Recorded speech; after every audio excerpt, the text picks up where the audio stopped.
तो नहीं कर रहा है।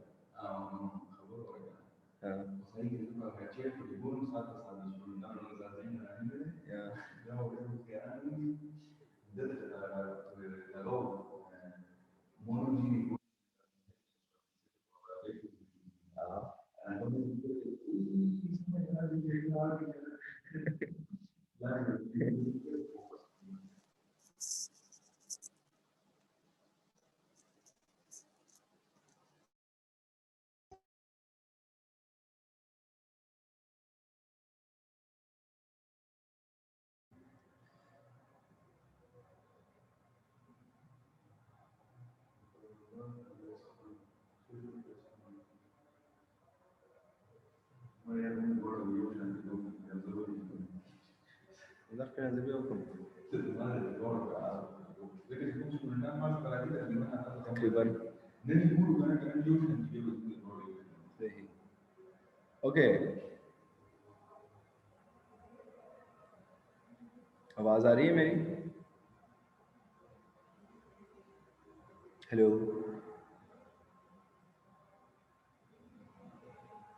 हेलो, जी सर आ रही है आवाज, सर आ रही है आपकी आवाज। ठीक है जी।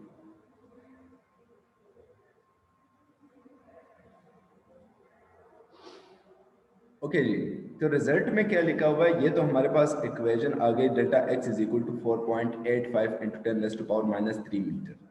The fractional value given for the accuracy of the electron speed can be interpreted as the fraction uncertainty in its momentum. मतलब हमारे पास जो वैल्यू होगी, ठीक है, अनसर्टेनिटी प्रिंसिपल है, अनसर्टेनिटी प्रिंसिपल ने हमें यही बताया था कि जितना भी हमारे पास पोजीशन सर्टन होगा उतना उसका मोमेंटम अनसर्टन होगा। मतलब अगर उसकी पोजीशन को आप ज्यादा से ज्यादा मतलब एक्यूरेटली मालूम करने लगे तो उसका जो मोमेंटम होगा वो उतना ज्यादा आपसे अनसर्टन होता जाएगा। आप दोनों चीजों को एक टाइम पर नहीं मालूम कर सकते। किसी पोजीशन को एक टाइम पर मालूम कर सकते हो या फिर उसके मोमेंटम को मालूम कर सकते हो, लेकिन जब मोमेंटम को मालूम कर लोगे तो उसका पोजीशन अनसर्टन हो जाएगा। जब पोजीशन को मालूम करोगे तो उसका मोमेंटम अनसर्टन हो जाएगा, ठीक है। और इसी तरह से यही इक्वेशन हमारे पास किसके लिए भी है, टाइम और एनर्जी के लिए है। अगर आप एक इलेक्ट्रॉन का किसी टाइम पर, किसी फिक्स टाइम पर उसकी फिक्स एनर्जी को मालूम नहीं कर सकते, अगर आप उसकी एनर्जी को मालूम करते हो तो आपको एग्जैक्टली नहीं पता चलेगा कि किस टाइम पर इसकी ये वाली एनर्जी थी। अगर आप टाइम मालूम कर लेते हो, टाइम तो वैसे ही हमें मालूम होता है कि क्या वो है, ठीक है, लेकिन अगर आपको टाइम मालूम जितना सर्टन होगा इतना आपके पास क्या होगा, उसकी एनर्जी जो होगी वो अनसर्टन होती जाएगी, ठीक है। Okay, so this was the numerical number 13. Now the last numerical of this chapter, and the lifetime of an electron in an excited state is about 10 raised to power minus 8 second, ठीक है। What is its uncertainty in energy during this time? यहाँ पर ये minus T लिखा गया है, ठीक है, but it is 10 raised to power minus 8 second। Uncertainty in time, अब यही वो जो अभी मैंने अनसर्टेनिटी प्रिंसिपल के बारे में आपको बताया, ठीक है, कि अगर टाइम सर्टन होगा तो उसकी एनर्जी अनसर्टन, अगर एनर्जी सर्टन होगी तो इसका टाइम अनसर्टन होता जाएगा, ठीक है। अब यहाँ पर उसमें से न्यूमेरिकल में हमें क्या बताते हैं कि the life time of an electron, the life time of an electron in an excited state is about 10 raised to power minus 8 second. हमारे पास जो लाइफ टाइम है किसी भी इलेक्ट्रॉन का, ठीक है, उसके एक्साइटेड स्टेट में वो कितना है, वो 10 raised to power minus 8 second है। एक इलेक्ट्रॉन अपने एक्साइटेड स्टेट में कितनी देर रह सकता है, उसकी स्टेबिलिटी वहां पर कब तक वो पॉसिबल है, 10 raised to power minus 8 second तक। 10 raised to power minus 8 second से ज्यादा टाइम वो वहां पर नहीं गुजार सकता। So, what is its uncertainty in energy during this time? अब हमें टाइम तो पता चल गया कि 10 raised to power minus 8 second तक ये अपने किसी भी एक्साइटेड स्टेट में रह सकता है। अब वहां पर उसकी एनर्जी में कितनी अनसर्टेनिटी हो, ठीक है, वो हमने क्या करना है, इसमें से मालूम करना है। अब अनसर्टेनिटी इन टाइम, या हमारे पास जो वैल्यू दी गई है वो कितनी है, 10 raised to power minus 8 second. Planck's constant, लाजमी बात है कि अगर आप अनसर्टेनिटी प्रिंसिपल यूज करोगे तो उसमें से आपके पास क्या आएगा, प्लांक्स कांस्टेंट लाजमी आएगा। तो वो वैल्यूज किसके बराबर होगी, 6.626 into 10⁻⁻34 जूल सेकेंड के बराबर होगी। ठीक है, अनसर्टेनिटी इन एनर्जी वो हमने क्या करनी है, मालूम करनी है। ठीक है, so according to Heisenberg uncertainty principle we have del E multiply by del T is equal to approximately equal to Planck's constant. By this we can rearrange it and we can get del E is equal to h divided by delta t. हमने del E को इसलिए यहाँ पर लिख दिया क्योंकि हमने क्या मालूम करना है, del E की वैल्यू ही मालूम करनी है। ठीक है, सो del E is equal to h divided by delta t. अब इसमें से हमने क्या करना है, h की वैल्यू तो ऑलरेडी हमें गिवन है, यहाँ हमें याद है। ठीक है, पूरे चैप्टर में हमने प्लांक्स कांस्टेंट की वैल्यू को कई मरतबा पढ़ा। तो ये 6.626 into 10⁻⁻34 जूल सेकेंड। ठीक है, and time, uncertainty in time वो किसी भी एक्साइटेड स्टेट में कितनी होती है, 10⁻⁸ सेकेंड। तो ये हमारे पास 10⁻⁸ सेकेंड इसकी जगह पर लगा देंगे। एंड आफ्टर कैलकुलेशन हमारे पास क्या हो जाएगा, 6.626 इसी तरह से आ जाएगा। ये 10⁻⁸ जब ऊपर जाएगा तो -34 के साथ वो ऐड होकर वो क्या बन जाएगा, -34 + 8 इज इक्वल टू -26। और इसका जो सेकेंड है वो सेकेंड के साथ कैंसिल हो जाएगा। सो 6.626 into 10⁻⁻26 जूल्स। ठीक है, तो ये हमारे पास इसका आंसर आ जाएगा, del E की वैल्यू आ जाएगी। Clear? And this is the last numerical of chapter unit number 18। अगर इसमें से कोई भी क्वेश्चन हो पूरे न्यूमेरिकल्स में से, ठीक है, तो वो आप अभी पूछ सकते हैं।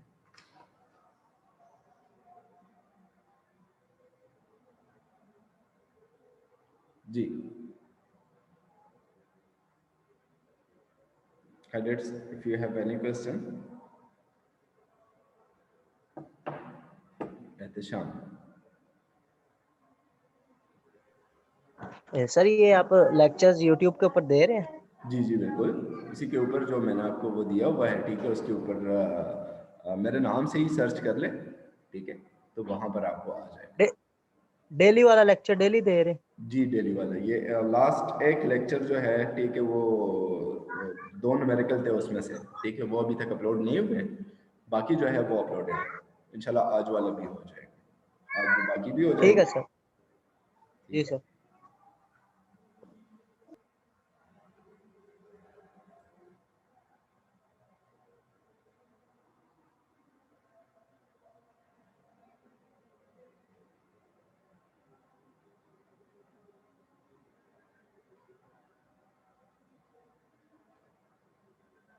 बाकी अगर किसी को कोई क्वेश्चन है।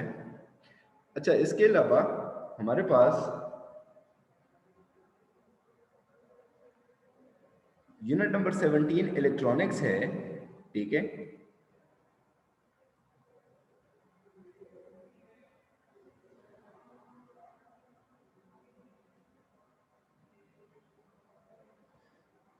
ओके, इलेक्ट्रॉनिक्स है। इलेक्ट्रॉनिक्स में हमारे पास 3 न्यूमेरिकल्स गिवन थे, ठीक है, और वो वही मैंने आपको क्लास में भी हमने ये थोड़े से डिस्कस किए थे, ठीक है, कि इसमें से हमें क्या गिवन होगा, सिर्फ हमने गेन मालूम करना है, ठीक है। कलेक्टर करंट दिया गया होगा, ठीक है, बेस करंट दिया हुआ है, ठीक है, इस इक्वेशन में, और हमने क्या मालूम करना है, करंट गेन। करंट गेन मतलब हमने बीटा को मालूम करना है, बीटा की वैल्यू, बीटा फैक्टर जिसको हमने कहा था क्लास में। So beta factor is equal to IC divided by IB। उसमें से आपने जस्ट IC और IB की वैल्यूज पुट कर देनी है और आपके पास आंसर आ जाएगा, ठीक है। सो ये न्यूमेरिकल्स, जो 3 न्यूमेरिकल्स थे चैप्टर नंबर 17 के, ये बहुत ही सिंपल और एक ही तरह के न्यूमेरिकल है, ठीक है। अब जिस तरह के इस न्यूमेरिकल नंबर 2 में क्या गिवन है, करंट बेस करंट गिवन है, ठीक है, आपको यहाँ पर current flowing into the base of a transistor is 100 micro ampere, ठीक है, तो वो आपको 100 माइक्रो एम्पेयर के बराबर गिवन है। Find the collector current. Collector current को हमने मालूम करना है, it's emitter current and the ratio IC and IF, the value of current gain B is given। यहाँ पर आपको करंट गेन बीटा जो है वो गिवन है, तो आपने IC और IE को मालूम करना है और फिर IC डिवाइडेड बाई IE को भी मालूम करना है, ठीक है। तो ये आप आसानी से मालूम कर सकते हो। अब ये आपके पास बीटा किसके बराबर है, वो IC डिवाइडेड बाई IE के बराबर है। तो पहले जब आप मालूम करोगे किस चीज को, IC को मालूम करोगे, तो IC बराबर हो जाएगा beta multiply by IB। Beta की वैल्यू यहाँ पर गिवन है और B जो है वो ये गिवन है, ठीक है। तो वो वैल्यूज आप जब इसमें से पुट कर देंगे तो आपके पास IC की वैल्यू क्या बन जाएगी, 10 × 10⁻³ एम्पेयर के बराबर या 10 माइक्रो एम्पेयर के बराबर, ठीक है। इसी तरह से हम जब ये कैलकुलेट करेंगे क्या नाम है एमिटर करंट, तो एमिटर करंट हमने बताया था कि IE जो एमिटर करंट होता है वो IB प्लस IC के बराबर होता है, ठीक है। ये जो इक्वेशन थी, ठीक है, ये हमने इसको यूज भी किया था टॉपिक्स में से, ठीक है, कि IE हमारे पास किसके बराबर होता है, base current plus collector current. जितना भी एमिटर एमिट करता है तो कुछ करंट उसका बेस में चला जाता है और कुछ करंट कलेक्टर में चला जाता है, ठीक है। तो दोनों का अगर हम ऐड कर लेंगे तो वो दोबारा एमिटर के करंट के बराबर हो जाएगा। तो यहाँ से आप IE भी मालूम कर सकते हो। अब अगर आपके पास IE और IC की वैल्यू दोनों की आ गई, तो जो रेशो आपसे पूछी गई है, ठीक है, IC डिवाइडेड बाई IE, तो उसकी वैल्यूज आप यहाँ पर पुट करके दोनों वैल्यूज आसानी से मालूम कर सकते हैं, ठीक है। तीसरा हमारे पास उसमें से क्या है,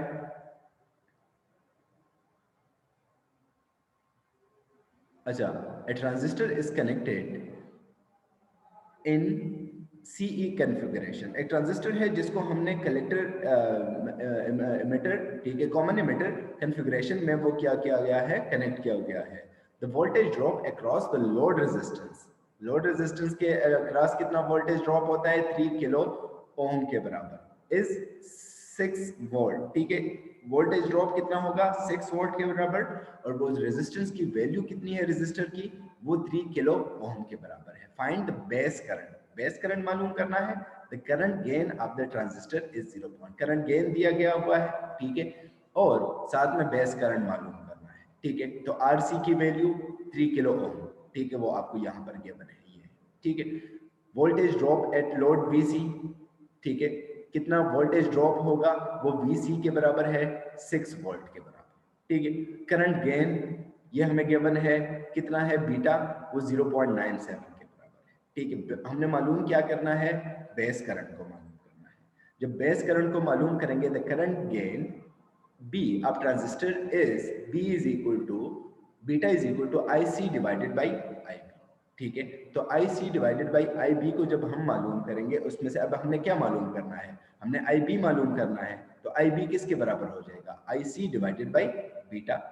अब IC divided by beta, beta की वैल्यू तो हमें गिवन है, लेकिन IC की वैल्यू नहीं है, इसकी वैल्यू हमारे पास नहीं है। तो हम सबसे पहले क्या मालूम करेंगे, कलेक्टर करंट मालूम करेंगे। कलेक्टर करंट हम किस तरह से मालूम करेंगे, वो जो वोल्टेज ड्रॉप दिया गया है, जो रेजिस्टर और वोल्टेज ड्रॉप दिया गया है, ठीक है, ओम्स लॉ के मुताबिक V इज इक्वल टू किसके बराबर होता है, IR के बराबर होता है, ठीक है। V is equal to IR, तो इसके मुताबिक हमारे पास I किसके बराबर हो जाएगा, I will be equal to V divided by R। If we have the value of voltage and resistance, then we can easily find the value of current by applying this equation. So if this is IC, then the voltage will also be VC and the resistor will also be RC. So the VC value is equal to 6 volt and the RC value is equal to 3 ohm or 3 into kilo ohm, ठीक है, 3 into 10⁻³ ohm, ठीक है। तो ये हमारे पास values given है, इसमें से हमने जस्ट क्या करना है, वैल्यूज को पुट करके उसको सिंप्लीफाई, कैलकुलेटर के जरिए हम उसको सिंप्लीफाई कर देंगे and the required value IC will be equal to 2 × 10⁻³ amperes, ठीक है। तो ये हमारे पास कलेक्टर करंट आ जाएगा, putting values in equation 1।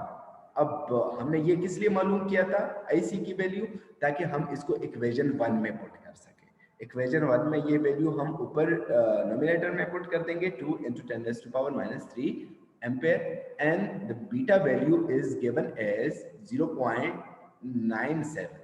So the IB will be equal to, by simplification, 2.06 × 10⁻³ ampere, and this will be the third numerical of your unit number 17. So this is the end of this chapter. numericals. So now if you have any question, then you can easily raise your hand. I will unmute you.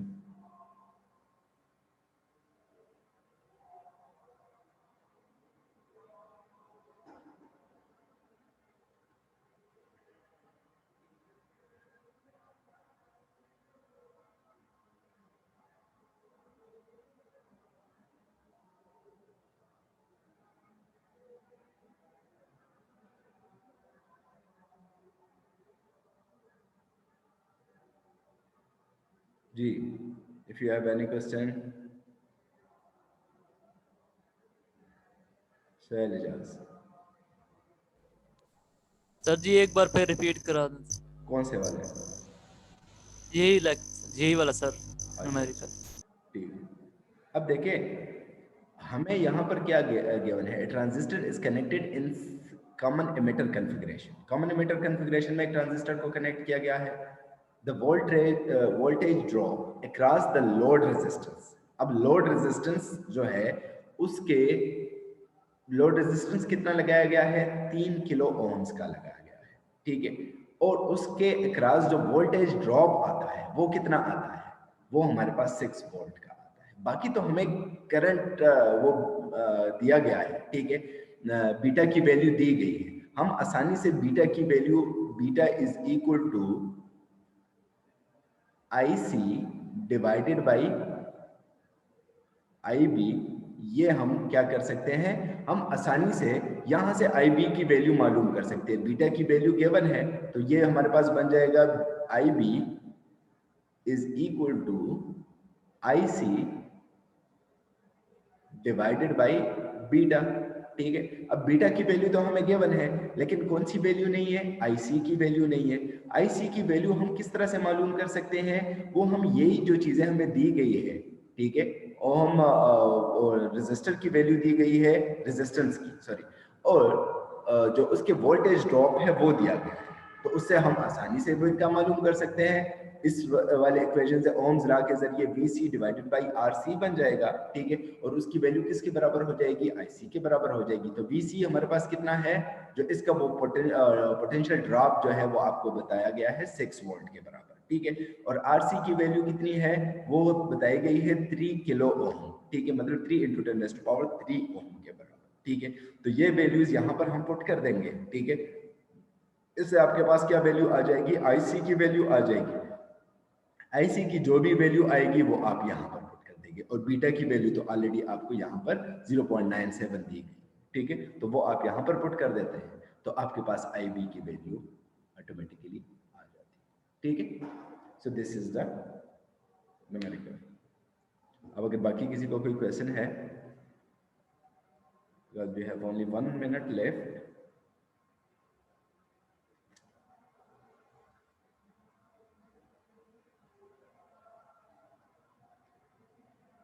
अच्छा, आज मैं आप सबको groups में से एक वो send करूंगा, असाइनमेंट सेंड करूंगा, वो आपने लाजमी करना है, ठीक है, और आसान सा होगा। लेकिन याद रखिए कि जब तक आप इन न्यूमेरिकल्स पर प्रैक्टिस नहीं करोगे तब तक आपको इनकी समझ नहीं आएगी इस तरह से, मतलब आपको याद नहीं होंगे, समझ तो आ जाएगी, ठीक है, लेकिन अगर आप ऐसे ही करने लगे, ठीक है, अगर आपको जस्ट स्टेटमेंट दी गई हो तो उसको फिर आप सॉल्व इतनी आसानी से नहीं कर सकते, ठीक है। तो आपने क्या करना है, आपने सबसे पहले ये न्यूमेरिकल्स प्रैक्टिस इन पर करनी है, ठीक है।